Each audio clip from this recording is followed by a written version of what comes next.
Now, moving slightly from the academic world to policy making, you are an outstanding example of an academic that has actually been involved through your work, for instance, at the Bank of England, in policy making as well. What the lesson that policymakers have learned, and maybe they haven't learned, that they should have learned from the financial crisis? Well, they learned that the banks, particularly, were operating on the basis of far too small a buffer of loss-bearing equity. They also learned that they'd been taken for a ride because through some of these off-balance sheet institutions and by a variety of measures, they had actually left the authorities with the belief that the banks had much more equity than in fact they had. And they didn't really appreciate how that the leverage ratio, the ratio between loss-absorbing equity and the total volume of assets in many of the European banks was 40 or 50 to 1.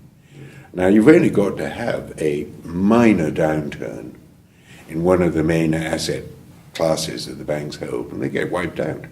And they all knew that, of course. And as they knew that, and problems came up in the subprime and the mortgage markets, they all knew that each other were in danger, and so the interbank market fell, and all the wholesale markets began to collapse. And the clear need, which I think everyone recognizes, is a much higher equity ratio. But the problem with that is that the incentive structure has been left based on remuneration, largely, has been left unchanged. And the incentive structure for a senior bank CEO who is paid very largely in equity bonuses is to try and maximize return on equity, because that's what his interests are and what the shareholders' interests are, and the shareholders can replace him, and you can have these takeovers and what have you. So he wants to maximize his equity.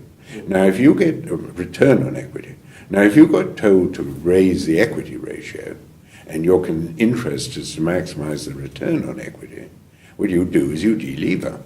You cut back on all your assets. Now, if you're going to delever and cut back on all your assets, that's not a terribly good thing to do in the middle of a crisis. So we've had this extraordinary development in which the central banks have increased their balance sheets and increased the reserve base of the banking system. And they've increased the reserve base of the banking system by a factor of between 5 and 10. Now, if this standard old money multiplier had worked, we'd have had a massive expansion of bank lending, the money stock. We wouldn't be in the kind of situation we're in. And we'd be in the situation which worried a lot the mainstream of the monetarists, that would be hyperinflation. Instead, we've still got deflation. And the problem is that it's this deleveraging that we've got. And sort of how do you deal with that? And it remains a very serious problem. Professor Goodhart, will you discuss the role of future policy making and their contribution to solve some of the problems you were just mentioning?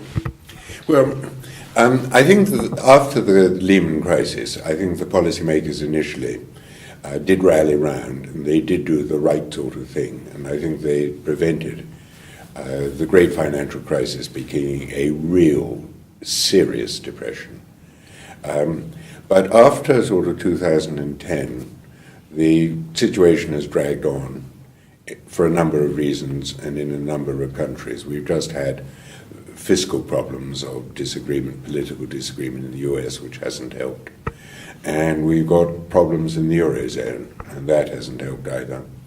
And I think that the way that the policymakers have treated the banks, they know where they want to go to, and I think where they want to go to, getting much of the banks to hold a much higher equity ratio is right.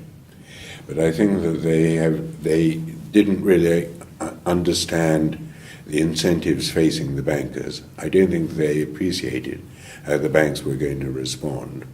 And as a result, I think that they have not managed to bring about a recovery in the financial structure.